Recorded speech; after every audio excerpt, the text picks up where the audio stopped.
بات کی جائے مرکب ناموں کی تو یہ بھی ایک مسئلہ ہے۔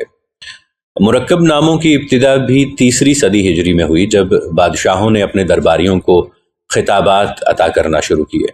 مثال کے طور پر رکن الدین، شمس الدین، شہاب الدین، اس طرح کے خطاب۔ ورنہ اسلام کے ابتدائی دور میں اس قسم کے مرکب ناموں کی کوئی تاریخ نہیں ملتی۔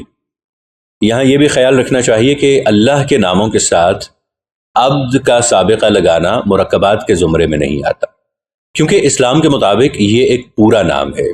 اس کو انگریزی میں لکھتے ہوئے یا تو ایک ساتھ لکھنا چاہیے اس طرح سے، یا پھر ڈیش کے ساتھ اسے ملا دینا چاہیے۔ مثلا عبد المعید کو یا تو اکٹھے اس طرح عبد المعید لکھنا چاہیے، یا پھر عبد اور ڈیش اور پھر معید لکھا جائے۔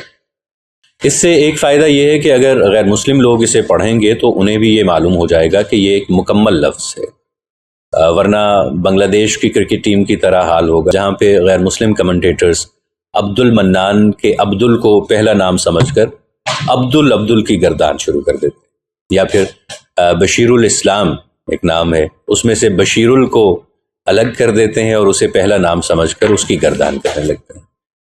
تو عبدل جو کہ دراصل عبد اور الف لام سے مل کر بنا ہے، اس کا معنی تو ہے کا غلام یا کا بندہ، اور خالی الف لام کے معنی ہے کا کے۔ اب خود اندازہ لگائیں کہ خالی عبدل یا خالی بشیر کے معنی کیا ہوئے، اور غیر مسلموں کی کیا بات کی جائے، کیونکہ ہمارے ملک میں عبدل نام بہت عام ہے۔